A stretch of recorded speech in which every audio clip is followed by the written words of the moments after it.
Yes. Hola, ¿qué pasa, chicos? My name is Diego. This is D-Spot. D-Spot, of course, you see that right there? D-Spot being El Camp Nou. If you're here, then you've come to the right place for your Barça news. You want to check out, of course, a full match review of Fútbol Club Barcelona, Barça, Sevilla. Fútbol Club Barcelona versus Sevilla Fútbol Club. 2-1, it ended last night, and what a wonderful day. Oh, happy day, oh, happy day, oh, happy day. This channel right here, D-Spot, getting you closer, a little bit closer to the Barça action than any other YouTube channel out there. You already know what it is, guys. The D-Spot loyals, I see you guys already blowing up the chat. Mohammed saying, hello D-Spot, love you back, Mohammed. Thanks for joining the live show. Make sure you drop in your questions in the comment section. If you're new to this channel, consider subscribing if you're a Barça or La Liga fan for that matter, because it all goes down on this channel, guys. D-Spot, getting you closer to the Barça action than any other YouTube channel out there. Guys, without any further ado, yes, you can see that today, indeed, I am outside of the Camp Nou. I promised it to you guys last week. I said next week I'm gonna get back to the Camp Nou.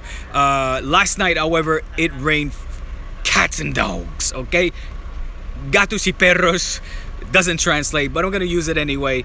It was thunderstorming over here in Barcelona, as you probably noticed when you watched the match. So there was no chance in hell that at 11 p.m. I was gonna come out here.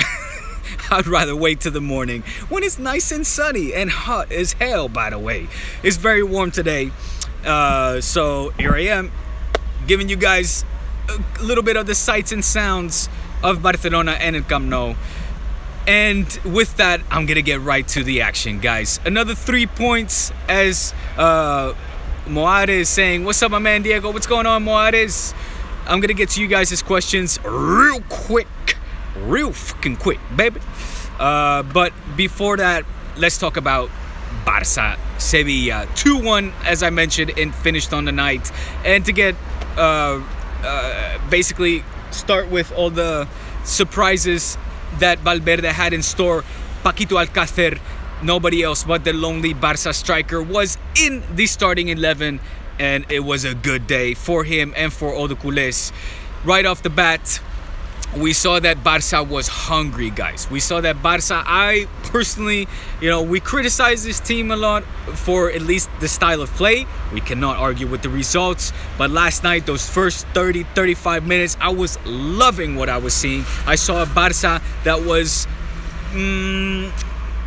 I wouldn't say, up to the standard that we're used to, say, from Pep Guardiola, but it was a Barça that was enjoying long possessions of the ball, doing a lot of passes, being, quite creative with the ball as well when it was in their possession, and they had a lot of chances on goal. Let's not forget, guys, this is a Barça that is a very pragmatic side, but slowly we're inching forward to seeing Barça, the Barça of old, the Barça that we want to see, the Barça that we're used to. And I thought those 30-35 minutes was a great reflection of where probably Valverde is heading towards. However, Sevilla managed to get comfortable, managed to absorb a lot of the pressure, and even managed to get their shots on goal in that last half of the third of the first 45 minutes. Then, however, the second half started. Excuse me real quick, because there's a couple of notes that I had written down that I do not want to forget, and I really want to mention to you. And of course, excuse me, of course, before I get to the second half, I need to mention Paquito Alcacer's goal. Paco getting on the score sheet. Good on him, of course, to be aware and able to pressure Escudero. Although I have to say, I mean, it was Escudero's fault. This goal, half of it, Escudero should get the credit for. However, Paco Alcacer was quick to get there, stayed cool under pressure, and slotted the ball nicely into the back of the Sevilla Football Club's goal to give Barça the 1-0 lead. Good for Paco, good for Barça. And with that, like I said, Sevilla managed to somehow still get back into the game, get comfortable, and even have, this is what I wanted to point out, even have Barça defending with 9 men. Again, guys, 9 Barça guys behind the ball. When was the last time that we saw 9 Barça players being on the back foot and defending? I don't remember, but I did notice it last night, and I wanted to make a point of it because I thought it was very llamativo. It was very interesting. That said, on to the second half. There, basically, we saw, again, still a Sevilla side that was comfortable with having Barça having most of the possession. They were able to create chances. They were themselves able to have long possessions of the ball, and it was not long before the expected happened, namely Pizarro getting the better of Gerard Piqué, catching Piqué sleeping on the corner, making a nice, very cunning run into the box and headering that ball into the back of net to equalize this match. Well deserved at that point. I also want to make a point of Piqué. I thought we've been very, very critical with him, and it's very easy to remain critical of him. Of course, he was caught sleeping. He was caught off guard in the Sevilla goal, Pizarro getting the better of him. However, I think Piqué had a good game yesterday. It was the Piqué of old for most of the game, and I hope that this means that Piqué will move forward and become that central defender that we are used to seeing of him, because we need him. And I wanted to point that out because I felt bad for him when Pizarro managed to get that header over him, because he was having a good game up until that point. Then then guys, on to the 60th minute, and from the 60th minute till the 64th minute, a lot of things happened. Those 4 or 5 minutes were extremely interesting. Of course, in the 60th minute, we saw Andres Iniesta being substituted out, I should say, for nobody else but our favorite player, the fan favorite, Paulinho. Also in the 61st minute, Nolito came in. He was substituted out by Sarabia. However, interesting this. When he was substituted in, did he get the standing, or not a standing ovation, but did he get an applause? No, all the opposite. He was actually whistled. I think it had everything to do with the fact that when asked before the match, when Nolito was asked about if he would celebrate a goal at the Camp Nou, he said, absolutely, I will celebrate that. That, of course, didn't sit well with the culés, and they made themselves heard. 62nd minute, right after Nolito was substituted in, our main man, El Capitan, the moral captain of this team, Piqué, had an excellent shot on goal, hitting the larguero, hitting the crossbar.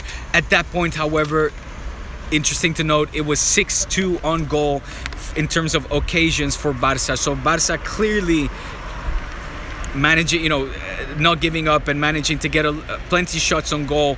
By that, there was a feeling in the air that Barça was still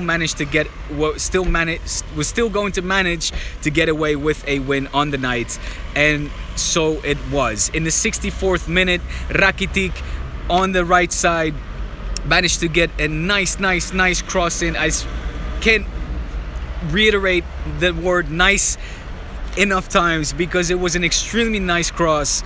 Paco did very well to get to that ball and managed to slot in the 2-1, the definitive 2-1 on the night for Paco, of course, his second goal. And I want to take just a minute or so to talk about Paco Alcacer, a player that we laugh about, that is laughed at a lot, un poco el hazme reír of this Barça squad, perhaps a little bit of the joker of the, and by joker I mean that in a condescending way, of this Barça squad, because he doesn't get a lot of playing time. He sits a lot of time on the bench. However, interesting stat that was thrown our way yesterday. Apparently, I think it was something along the lines of the 9 appearances that Paco Alcacer had in the starting 11 of Barça. 9 goals, guys. That's 9 for 9. Those are incredibly good stats. You cannot argue with those stats. Let's see if Valverde also recognizes the efficiency that Paco has when he is in a starting 11, and let's see if he can give him the continuation and maybe, who knows, become that prolific striker that he was going to be, that he was projected to be in his time in Valencia. Because last night he reminded everybody and our mamas of that striker that he was in his time at Valencia. At that time, let's not forget, even projected to be the top striker of Valencia, but also the Spanish national team. I think, if I remember correctly, in those initial first games when he was called out for the Spanish squad, he even was selected ahead of the likes of Morata. Yesterday, Paco Alcacer had an excellent match. He was substituted out. He got a standing ovation, well-deserved so. And with that, basically, we saw Valverde, the pragmatic Valverde, take over. He put in Mascherano, Busquets, and Paulinho in the midfield, decided to kill off the match. You know, decided basically that 2-1 was enough for Valverde, for Barça to take the 3 points, and with that, take another win out of the Camp Nou. And let Barça sit pretty at the top, guys. So pretty. 31 points of 33 possible. On the sad note, the negative note, Luis Suarez still goalless. I think this is now his 5th consecutive match of not getting on the score sheet. I believe hearing, if I'm not mistaken, that this now he breaks his own personal record in terms of minutes gone without scoring a goal, somewhere around the 400 minutes mark. Worrying? Yes. Let's not forget that Luis Suarez is playing with a kyst in his knee. This is again confirmed yesterday. He's not fully fit. This next 2 weeks will be critical for him to get some rest. It's been announced that he will not join Uruguay for this international break, which is good news for us, guys. Very good news. Had he could have maybe gotten on the score sheet in the 81st minute. I have written down here, Escudero pisó el pie de Rakitic. He stepped on Rakitic's foot. It was very hard for the referee to see. That has to be said. However, it was a penalty nonetheless. Maybe Messi could have given it to Suarez had he been called for a penalty. It wasn't to be. However, it didn't slow Luis Suarez down, because in the 83rd minute, we saw him defending all the way into the Barça corner. And I like seeing that of our striker. If he's not banging in the goals, his attitude and garra, como dicen aquí, his fangs are still showing, and he's being productive where he can be. 3 points, guys. We beat Sevilla. Up next is Leganés in 2 weeks' time. I think we're back with La Liga action on the 18th. The international break is now, so the usual 2-week break against Leganés. Leganés, of course, the surprise of the season. That will be a tough match away against the Valencia club. After that, we face Valencia also away. So November es un noviembre de terror. It's a terrifying November for Barça, but I think with this team we can manage, we can get through it. Guys, that's it from me. I'm gonna get to your questions real quick. I also wanted to ask you guys if you enjoy what I can do to make D-Spot better. You know, I have some ideas. I have very limited time, so I have some ideas. I wanted to know what else I can do to make it better. You know, the one thing that I always try to do is obviously get you guys closer to the Barça action than any YouTube channel out there.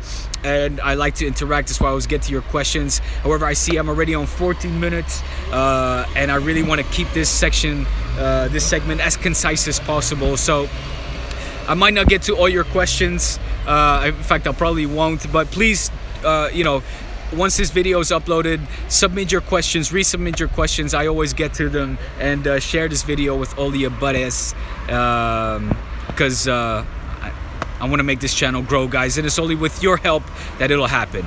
All right, Mohammed is saying Paco should start some more matches. Yupi Kuningen saying, why do you think Barça doesn't have proper ultras? 3/4 of the stadium being watched by tourists.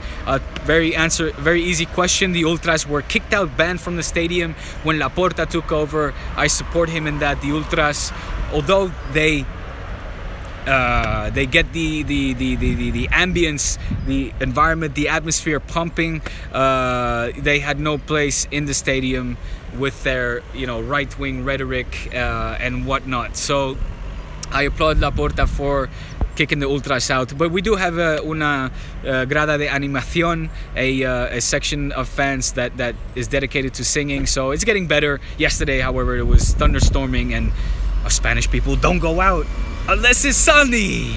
Okay. So hope that I've answered your question there. What's up, my man? What's going on? Morais Mohammed is saying, you told us you would come online after the match. You told us you would come. I did not tell you it was raining and I wanted to be outside of the stadium. It was thunderstorming. There was no chance in hell that I was going to come down here at 11 p.m. All right, I'm here now. Be happy.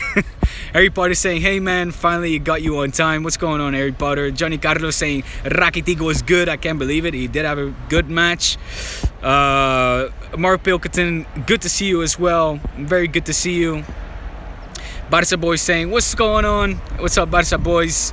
Any update on Dembele? He posted a photo of him wearing boots. He did. He posted a photo of him wearing boots. And Valverde made a joke and said, yes, he started practicing, pero descalzo, not wearing boots, not even wearing socks. So no real update other than January is the projected time when he will be back. Mark Pilk is saying, great start last night. Setback a little bit in the second half, but the team responded absolutely. Harry Potter saying, is Luis Suarez gone forever? I don't think so. I think he will come back, you know, especially if he gets a bit of rest and gets rid of that kyst that is bothering him so very much. A lot of good comments. Max, Big Max, Big Shock, Big Max. You guys know that Big Shock? I say that because in my other, I was just doing Barça Blaugranes and somebody said about Luis Suarez, man's not hot, man's not hot. All right, I'm not doing justice to Big Shock, but he's a funny guy, that guy. He's a comedian, not really a rapper, is he? You probably won't like that I said that. Anyways, getting back, a lot of good comments. I agree with you. Sorry guys, I need to blitz through this. I'm only gonna get to your questions. Again, submit your questions once this video is uploaded so I have more time to get to them. Adrian, what's going on? Saying, what's good, homie? Huge surprise from Paco. Let's hope he can keeps it up. Let's hope he keeps on burying them. I agree. Mohammed is saying, please let us know about the crowd numbers. I don't see full houses in you know what? Yesterday was 70,000. Now, with the rain, with the thunderstorm that was going on last night, 70,000 in the Camp Nou is a very good number. So I'm not sure if you're basing it purely on yesterday. And also another thing that has to be said is that, you know, with 70,000 in the Camp Nou, what they do as well is that everybody tracks back. Everybody takes the seats that are protected by the tribunas. So it looks like it's an empty house, but in fact it was 70,000. Not full, but hey, 70,000 is, you know, a very, very decent crowd size. So Barça boy saying, it wasn't a boring match like the last few. No, I thought it was a Barça match, Barça performance that was getting towards where we want to go with this team. Hey, my name is Lucas. Or hey, my name is Luca, saying, why is Luis Suarez playing so bad? Again, my name is Luca. I think you're new to this channel. Welcome to the channel. Subscribe, tell your friends all about it. To answer your question, he's playing with a kyst. He looks obviously physically out of shape. The kyst in his right knee, however, is what is really slowing him down. He says it doesn't hurt him. However, you can see that he is affected by it. That is obvious. A la Madrid is saying, yo, Diego, what's up? What's going on, A la Madrid? Let's see what you guys are doing today, right now, Madrid. A 11, baby. A 11. 11 points clear of Real Madrid. Crisis in Real Madrid, of course. Love the moment. Let's enjoy this moment, guys, while it lasts, because we all know that Madrid is gonna be there at the end of the season, competing with for the Champions League and La Liga, of course. Let's be honest. You know, let's be real here. Let's be real for a second. But A la Madrid, I'm enjoying this moment right now, boy. Romeo saying, oh, too fast for you, saying, what's up? Romeo saying, de lo feo, Paco. I like both being out there. I mean, I would even like to see both. You know, let's see if we can get a game with both of them out there. Right now, that's a hard pick. I like Deulo. Deulo is very in a good form as well. And Paco, of course, the 9 times he started, 9 goals. Can't argue with that. Guys, I'm getting to 20 minutes, so that is me slowly signing off. Like Pragmatic Valverde 2. Moares saying Suarez don't like the luck. Just don't. Suarez just don't like the luck to score. He really works hard. He does work hard. Agree with a lot of your comments. Johnny Carlos, what will make D-Spot better? Go to Roberto's house and tell him he has my permission to die. Oh, Robert, you're not talking about Sergio Roberto. Oh, Robert Fernandez, I'm assuming. Hey, Paulinho's working out though. Let's give credit where it is due. Let's give credit where it's due. Right now, this team is working out. Kev is saying, hey Diego, to make this more hype, I believe the best is to have other fans appear on the channel, like a web session. Big fan all the way from Malaysia. That's a good point. I do try to incorporate other people from time to time. You guys will probably know the D-Spot interviews that I do, the likes of Graham Hunter. I even managed to get what's his name? Well, I did get Robert Fernandez on here by accident, and Benito, Agustí Benedito was on here. Guillem Balaguer was on here. So, but that's a good point. Thank you for your feedback. As Barça boy saying, did you see Karma Ramos? Karma got Ramos twice, once in Girona, once in Tottenham. Morai saying, Diego, do you think Coutinho will come in January? Adrian is saying, Diego, do you watch any South American football? Today's River Boca shit's about to get real. River Boca, El Super Clásico, as they call it. Didn't know it was today. I'll try to check that out if time permits. And Moraes, to your question about Coutinho coming in January or the summer, I really don't know at this point. However, I keep reiterating, keep telling you guys that I prefer Coutinho to come in the summer because I want people to be here. The people that come in January need to be able to play Champions League football, in my opinion, so that we can make a serious run to win Messi and us another Champions League this year, not next year, this year. That's what I want. Guys, that's it for me. 22 minutes, pretty good time. Thank you for your questions. Please share this video. Please help this channel to grow into the reference of all Barca channels on YouTube, because like I keep saying, there's no other YouTube channel that gets you closer to the Barca action than D-Spot, of course. Diego, this is D-Spot, guys. Enjoy your Sunday. Enjoy your international break. I'll probably be popping up before the Leganés game, so make sure you follow me on Instagram, Facebook, Twitter at ThisIsDspot to follow me, and make sure you catch me next time live. Guys, thanks so much for joining, and Visca el Barça. Peace out.